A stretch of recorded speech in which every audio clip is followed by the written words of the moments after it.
Well, hello, sports fans. This is Larry Eater here for RunBlogRun. This is our day-by-day review of the 2022 World Athletics Outdoor Championships being held at the University of Oregon in Eugene, Oregon, for the first time in the United States ever, yay! The crowds in the evening session are rocking. The crowds in the morning will get better each day. And we will do reviews of each session for your viewing pleasure. We have a sponsor, Khoros. They're a performance sports technology company that do killer sports timing and training products, and they have a brand new training site, Khoros.com.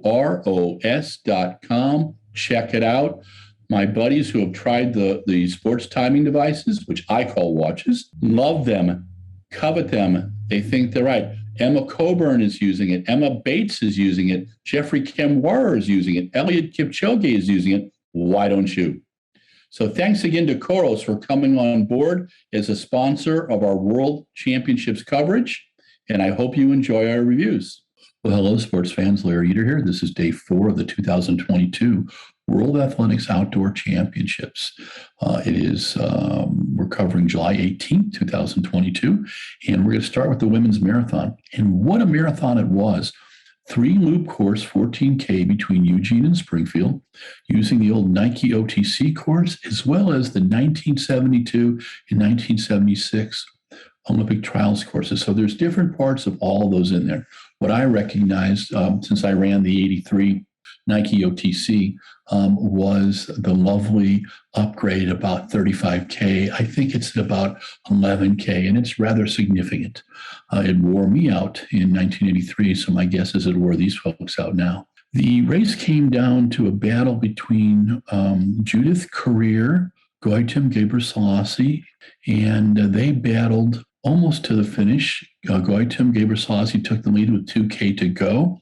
They went through in 109 and ran a 2:18:11 Goitem Ghebreselassie course, a championship record, and it's close to her PB. Judith Jeptem Courier, the silver medalist, 2:18:20, a personal best. Coming from way back, Lorna Chemtai Saltpeter from Israel, giving Israel its first medal in a World Championships, a marathon, 2:20:29, and a national record, 2:20:18. In third place. In fourth place was Nasrat Weldu from Eritrea at a 2:20:29 national record.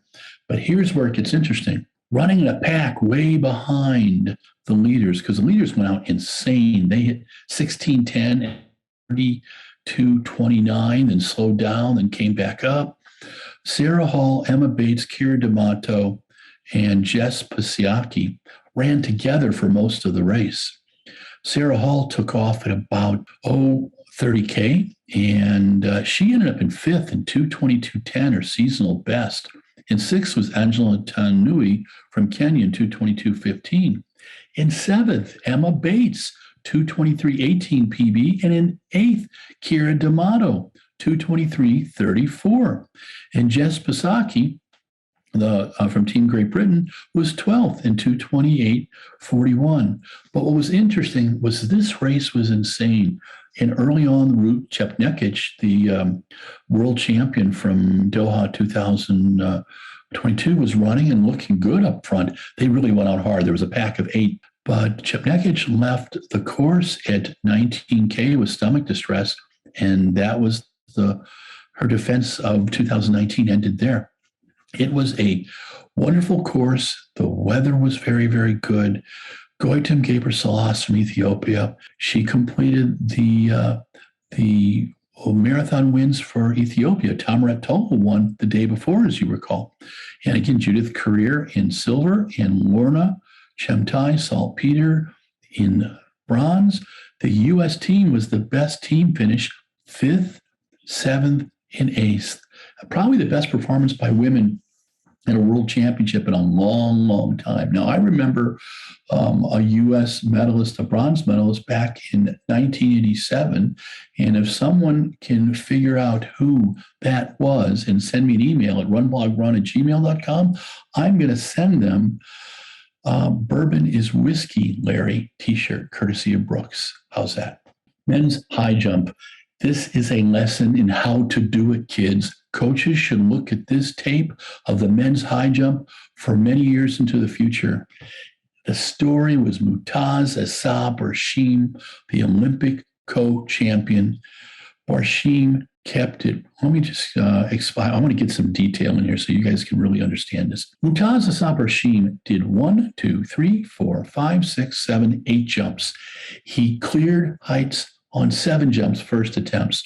224, 227, 230, 233, 235, 237, passed the 239, went for 242. He looked amazing. I talked to his agent, Daniel Westfeld, afterward, and Daniel was impressed. And Daniel is not impressed with anything.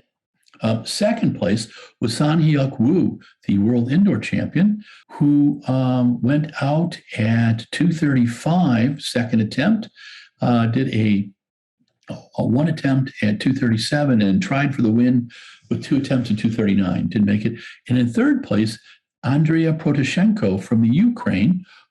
You recall him from some of his great European performances. He cleared 233 and made 2 attempts at 235, 1 attempt at 237. In fourth place was the guy I was hoping for, Gianmarco Tambieri, who took 3 attempts at 230, wowed everybody at 233 on his second attempt, and then 3 attempts at 235. Tambieri's had a good season. He's got the European Championships in front of him. I think we're going to see him and Potsenko at the European Champs, which is August 15 through the 22nd. And you can get tickets if you'd like to go to Munich and drink some beer and watch track on runblogrun.com. So check it out. But the American performances were Shelby McEwen, who finished 12th. Siobhan Harrison was 10th. And it was, I'll tell you, there was some impressive, Shelby McEwen was 5th. Siobhan Harrison was 9th. The next, well, actually, I want to talk about the men's 200-meter results. Because I'm telling you, that event's going to be a barn burner. I can't tell you what's going to happen. Joseph von Buelow, who won the NCAAs, won Heat 1. Our friend Jareem Richards, Jareem, he runs for Lance Brauman, and he was the indoor 400-meter world champion. He ran 20:35 in Heat 2. Arian Knighton, 20.01, looked great. He's got the fastest time of the year, 19:49. Alexander Ogando from Dominican Republic, 20.01, equaled their national record. He looked good. He could be a surprise. Fred Curley, 20.17, did just what he had to do in the 5th round. In 6th, Filippo Torto from Italy, the national record holder, I believe, at 200 meters. He broke Pietro Menia's record, 2018. And in Heat 7, to the delight of the 21,000 people in the stadium, and that place is rocking, let me tell you. Best attendance I have seen at a U.S. meet, a U.S. championship, the first U.S. World Championship, but this crowd is fantastic. Noah Lyles, 1998, and he waved with 50 meters to go. Who is not running is our friend Andre DeGrasse. Andre had a rough time in the 100. He's getting over COVID, and he has withdrawn from the 200. So that men's 200, we have a semifinal on Tuesday. That is going to be tasty, tasty, tasty. The women's 200, really interesting. Sharika Jackson, she wants to kick ass. She won Heat 1 in 22:33. Remember, she's got the fastest time in the world at 21:55. Beatrice Masalingi from Namibia, 22:27, seasonal best. She could be a tough. Elaine Thompson was second in that heat. Aminatu Senyi from Nigeria, 21:98, national record. Shelly-Ann Fraser-Price, 22:26. I think Shelly-Ann Fraser-Price is on a roll. Tamara Clark from the U.S., 22:27 in Heat 4. Heat 5, Abby Steiner, 22:26, to a great roar from the crowd. Mujinga Kambunji, 22:34. And the final heat in the women, Favor Afili, 22:24, Jenna Prandini, 22:38, and Jacinta Beecher from Australia, 23:22. You know who I was looking for was Dina Asher-Smith. Dina Asher-Smith was second in Heat 4 with 22:56. Again, the women's 200, the men's 200 will be two of the finest events of the entire World Championships. Got to see them. If you're still looking for tickets, our friends at Daymani can help you. They're on our site too.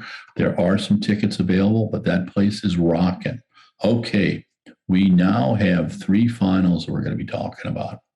First, the women's heptathlon lived up to the height. It came down to the 800, and first and second were 19 points apart. Nafi Thiam from Belgium, 69.47, world leader. Anouk Vetter, Netherlands, 68.67, national record. And in third place, American Anna Hall, 67.55 PB, NCAA champion. Of her, Jackie Joyner-Kersee told Rob Walker on the global TV broadcast that she's the real thing. I think she is too. This woman has got some talent, and she is focused. Women's hep was awesome. Now we've got down to the steeplechase, the men's steeple. The men's steeplechase went out in 2 minutes and 58 seconds for 1K, which is 9-minute pace. Okay. It was 258. I couldn't believe it. It looked like Soufiane El Bakkali, the Olympic champion, was having a bowl of hummus and some veggies in the back, and he hung around the back. Lamecha Gurma, the guy's got the fastest time this year. I don't know why the hell he did this. Concelsius Kipruto, who's looking the best he's done in 4 years, he was up there. Getnet Wally was up there, and Evan Jager. Evan. I think he was really playing it close, as was Hillary Bohr. The second K was hit in 5:52, so of course they improved it. And this is where it got ugly, kids. They ran a 2:32 last 1,000. That last 800 was screaming. And Soufiane El Bakkali did not even move. The Moroccan superstar, who's got 332 1,500 on those legs, that muscle memory, he took off with 300 to go. He took the lead going over the last water jump, and that party was over. No one even tried. Lamecha Gurma in Ethiopia was second. Concelsius Kipruto, who I destroy Concelsius' name every time. I'm going to have Justin Legat tell me how to pronounce it. 8:27.92. Getnet Wally in fourth, 8:28.68. Abraham Kibiwat, 8:28.95.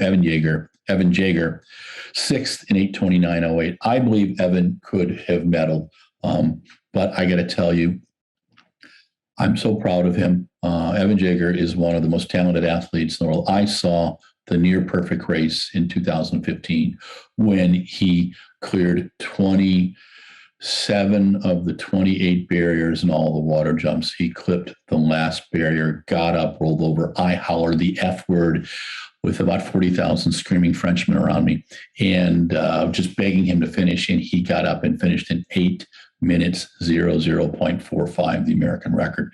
The guy is talented. He is got a great heart, and I want to see him hang around for another couple of years. And I think he can medal in Budapest and in Paris. And he knows it too. He did a nice interview with Jeff Benjamin. We've got it up on RunBlogRun. Check it out. The women's 1,500 meters, talk about insanity. 1,500 meters in championships a lot of times go out slower than race walks. And then people try to be impressive with the last 400 or 600 meters. I mean, I've seen a 146, 800 at the end of a 1,500 championship run, but I've seen it off a fast pace too. Well, Gudaf Sagay from Ethiopia decided the only way she was going to bust Faith Kipyegon's chops was to go out insane. And she went out in 55.12. That is not a typo. That's what came up on the screen for the 400 meters. And I had to clear off my glasses, sports fans. She was leading when they went to the 800 in 2:03.8. Let me just remind you, when the world record was broken in 2015 by Kinsiba Dibaba, she went through in 2:06, okay? 2:03. So who's up there? Faith Kipyegon, Gudaf Sagay, and Laura Muir. That is all they wrote. Hirat Mashesha was trying to stay up, but she fell apart. They had a 5 or 6 second break by the time they hit the 800 meters. They hit the 1200 in 3:07, and Kipyegon, Tsegay, and Muir were together. Over the last 200, Faith Kipyegon just kicked away. I thought Laura might get past Tsegay, but I think it just beat the heck out of her. Faith Kipyegon won her gold medal, defended her title in 3:52.96. She's already run a faster time off a smarter pace at the Nike Pre. Kudaf Tsegay got her silver medal, 3:54.52, and Laura Muir got her second global medal, 3:55.28, a seasonal best. We'll have a nice piece by Stuart Weir on Laura, and I'm hoping to do a Zoom interview with her with Socialing the Distance down the road. We've got a couple real special treats coming up from the world champs for you on that. But that was day 4, a fantastic World Championships day 4. Now, day 5, 6, and 7, and 8 will just be evening sessions. So we will have our predictions on day 5 up in a little bit. And thank you again to Mike Deering, who is our creative and production manager at the Shoe Addicts. Mike manages all of our Zoom broadcast and all of our podcasts, and he's managing the previews and the reviews. So the guy's got to deal with me a lot, and I don't think he gets danger pay, but he should. Have a great day. See you at the World Championships tonight.